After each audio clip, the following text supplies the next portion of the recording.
అక్కడి నుంచి దానికి చిన్న చిన్న పిక్చర్లు దిగుదారుకుంటూ వచ్చాం, అంతా మన వాళ్ళే అని. తర్వాత చిన్నాటికల్లని జాతిపు చిన్న పిక్చర్లు వెళ్తూ ఉంటే లాభం లేదు అనుకుని నాకు వచ్చాం. ఇందులో భరద్వాజ ఆయన బ్యానర్ మొదలు పెట్టాడు. భరద్వాజ గారిని బాగా ఎంకరేజ్ చేశారా మొదటి నుంచి మీరు? నేను ఆయన సమానం నేను ఎంకరేజ్ చేయలేదు, డిస్కరేజ్ చేయలేదు. ఆయన ఇష్టం, ఆయన పిక్చర్లు తీసుకుంటారంటే ఆయన వేరే బ్యానర్ అని పేరు పేర్కొన్నాడు చిత్ర.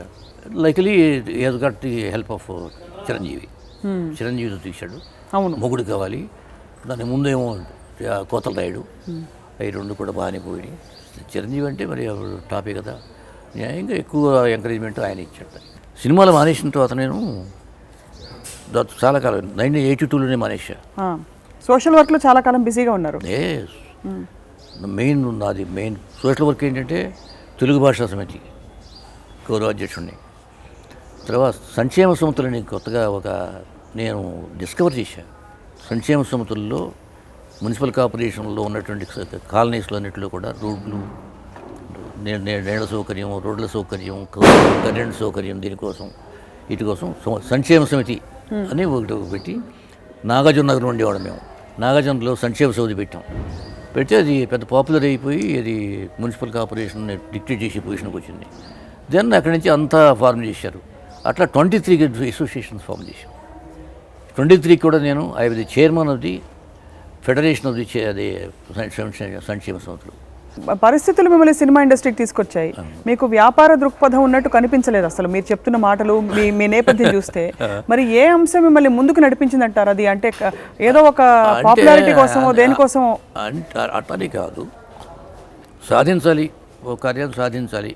కళల మీద నాకు ఇష్టం ఉంది, సంగీతం అంటే ఇష్టం, కథలంటే ఇష్టం, ఇంత ఉంది. మరి యాక్టింగ్ అంటే ఇష్టం, చిన్నప్పటి నుంచి ఉంది, అంతా ఉన్నాయి. అది దాన్ని సంతృప్తిపరచడానికి, తర్వాత సంఘానికి ఏమైనా చేయడానికి వీలైతే చేద్దామని చేసి సంఘానికి పనికి వచ్చే పెద్ద కథ ఏం మంచి చేయలేకపోయారు. డాక్టర్ బాబు ఒకటి తప్ప. డాక్టర్ బాబు ప్రతి డాక్టరు తను ఎక్కడి నుంచి వచ్చాడో ఆ గ్రామానికి సేవ చేయాలి అనే మెసేజ్ ఇచ్చినట్టు. ఫెయిలియర్స్ వచ్చినప్పుడు ఏం చేసేవారు మీరు? ఏం చేయలేదు. అంటే మీరు కమ్యూనిస్ట్ భావజాలం కాబట్టి దేవుడు ఇవన్నీ ఉండవు, మాకేం లేవు. కాబట్టి మరి దేన్ని నమ్ముకుని మీరు మీ లోపల బలాన్ని తెచ్చుకునేవారు? అప్పుడు మన భార్య మేము కలిసి బట్టల షాప్ పెట్టాం. చీరలు అమ్మన్నాం, నేనేమో తీసుకొచ్చాడు, చీరలు పెట్టామని ఆయన అమ్మేది. ఆ విధంగా చీరలు కూడా వ్యాపారం కూడా చేసాం. మళ్ళీ రికవర్ అయ్యాం. Okay, finish. సో కష్టం వచ్చినప్పుడు మీరు మీ శ్రీమతి గారు పంచుకునేవారు కష్టాన్ని? అంతే కదా. మరి ఈ రోజున హిందూ సంప్రదాయమే కాదు, అసలు వివాహ దాన్ని ఏమంటారు ప్రక్రియలో ప్రపంచంలోనే భారతదేశాన్ని గొప్పదే ఏకపత్ని వ్రతం. ఈవెన్ కమ్యూనిస్ట్ పార్టీ కూడా ఏకపత్ని వ్రతాన్ని నమ్ముతుంది. ఎంగిల్స్ అని కమ్యూనిస్ట్ పార్టీ నాయకుడు ఆయన చెప్పాడు, monogamy highest form of matrimonial life అని కమ్యూనిస్ట్ నాయకుడే అన్నాడు. ఇది ప్రపంచంలో అంతా ఉన్న కానీ యూరోపియన్ కంట్రీస్లో ఎక్కడ రోజుకో డైవర్సు. ఇప్పుడు మనకి కూడా అన్ని డైవర్స్లు వచ్చేసినాయి.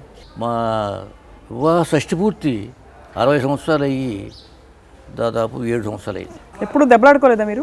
దెబ్బలాడుకుంటుంటాం. దెబ్బలాడుకోకపోతే ఎట్లా?